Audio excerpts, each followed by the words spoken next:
The Samsung Galaxy Note 10.1 2014 edition runs on Android 4.3 Jelly Bean, the latest publicly available version of the Google platform, and it packs a large number of exclusive software tweaks and home-baked features. Those come as parts of the TouchWiz interface, which enriches the Android interface with major usability boosts, including the multi-window multitasking solution.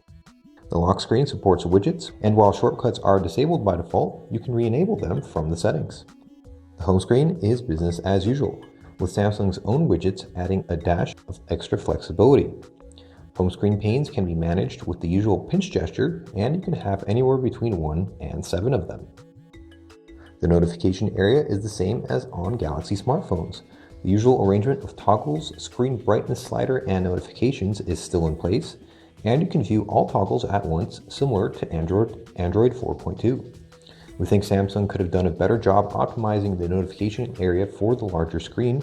Given the ample available space, it would have made more sense for the curtain to take just a portion of the screen and not all of it. Multi-window multitasking is available, which can be enabled by long pressing the back key. It allows for 2 supported apps to run side by side on the screen. The welcome upgrade brought by this new version of TouchWiz and Android is the option to run 2 instances of the same app, 2 browser windows, for example. There's also a dedicated shortcut that lets you switch the places of the 2 opened apps.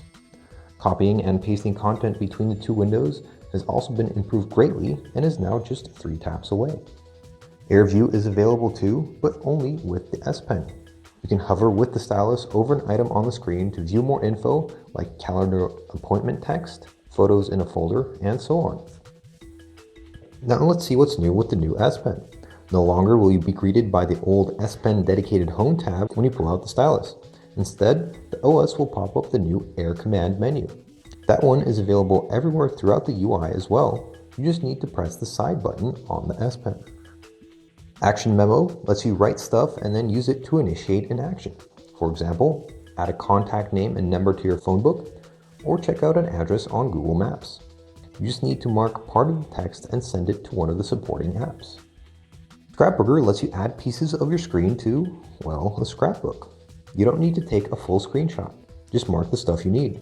The Scrapbooker will automatically extract pictures and text from the selected area and will save them to one of your scrapbook categories. You can then add an optional memo to every scrapbook entry you create. ScreenWrite allows you to start writing on the display no matter what is located underneath. You can either use a clean sheet or use a snapshot of the screen you are currently using. It's the best tool for taking quick memos.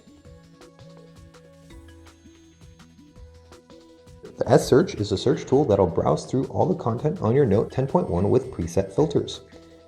It can search in all S Pen content you've added, including notes and scrapbook pages, messages, multimedia, settings, phone book, even the internet. Naturally, all the handwritten stuff is an easy job for S-Search. You can even search for symbols you've drawn with the S Pen. The last element of the Air Command menu is Pen Window. It lets you launch a mini window with one of the supported apps by drawing a rectangle on the screen. The Galaxy Note 10.1 will then fit the floating app in the window you've just drawn, fixing the aspect ratio as required.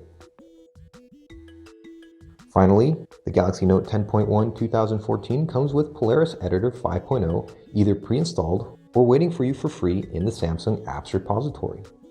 It allows you to view, create, and edit documents, sheets, presentations, and also supports PDF files.